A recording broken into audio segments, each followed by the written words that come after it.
हे विद्येचे माहेरघर असल्यामुळे पुण्यामध्ये महाराष्ट्राच्या कानाकोपऱ्यातून विद्यार्थिनी शिक्षणासाठी येतात। कायम पुण्याने एक सुरक्षितेची वेगळी ओळख महाराष्ट्रामध्ये दिलेली आहे। यामध्ये कालच्या स्वारगेटच्या घटनेने खरंच मनाला वेदना होतात। काल सकाळी 6 सव्वा 6च्या दरम्यान स्वारगेट आगारामध्ये एका 26 वर्षाच्या तरुणीवर अत्याचार झाला। संबंधित तरुणीने 9 वाजता स्वारगेट पोलीस स्टेशनमध्ये तक्रार दाखल केली आणि त्या ठिकाणी कार्यरत असलेल्या डीसीपी स्मार्तना पाटील असतील, पोलीस अधिकारी पूनम पाटील असतील यांनी तातडीने तपास कार्य हातामध्ये घेतलं। याच्यामध्ये त्या भागातील सगळे सीसीटीव्ही फुटेजचे कॅमेरे चेक करून त्या संबंधित तरुणीने आरोपीची सांगितलेली ओळख आणि त्या अनुषंगाने तयार केलेले स्केचेस असतील, फोटोज असतील, या अनुषंगाने पोलिसांची 8 पथकं ही कालपासूनच ग्रामीण शहरी भागामध्ये रवाना करण्यात आलेली आहेत। यामध्ये आरोपीचे सीडीआर असतील, लोकेशन असतील हे डिटेक्ट करून आरोपी पकडलाही जाईल। पण शेवटी त्या मुलीची सुरक्षितता फार महत्त्वाची आहे। तिचं आयुष्य हे लाख मोलाचं आहे। त्याच्यामुळे अशा घटना घडूच नाही याच्यासाठी सतर्क राहणं फार गरजेचं आहे।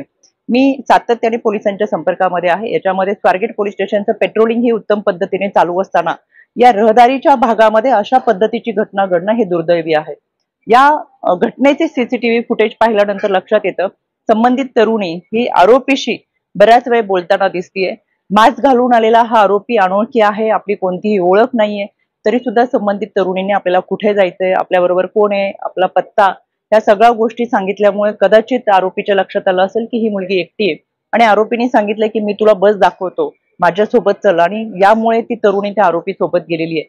मला महाराष्ट्रातल्या माझ्या सर्व लहान भगिनींना या निमित्तानं आव्हान करायचं, कोणत्याही अनोळखी व्यक्तीवर विश्वास ठेवू नका, आपली कोणतीही माहिती अनोळखी व्यक्तींना देऊ नका। इतकंच काय, सोशल मीडिया आणि फेसबुकवरती सुद्धा जर कोणी फ्रेंड रिक्वेस्ट पाठवत असेल तर सहजासहजी त्याला बळी पडू नका। शेवटी माणसांच्या कळपामध्ये हिंस्र श्वापादांची संख्या दिवसेंदिवस वाढतीये। आपली सुरक्षा आपल्या हातामध्ये आहे। महाराष्ट्र पोलीस, राज्य महिला आयोग, महाराष्ट्र शासन हे आपल्या सुरक्षितेसाठी सतर्क आहेत, पण आपण देखील सावधगिरीच्या भूमिकेमध्ये असावं।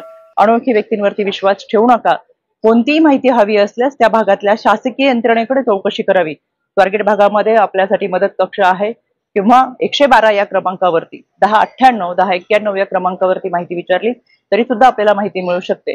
म्हणून महाराष्ट्रातल्या माझ्या या सर्व विद्यार्थिनींना, लहान भगिनींना मला या निमित्तानं आव्हान करायचंय, सतर्क रहा। अनोळखी व्यक्तींच्या कोणत्याही दिशाभूल होत असताना त्याला बळी पडू नका।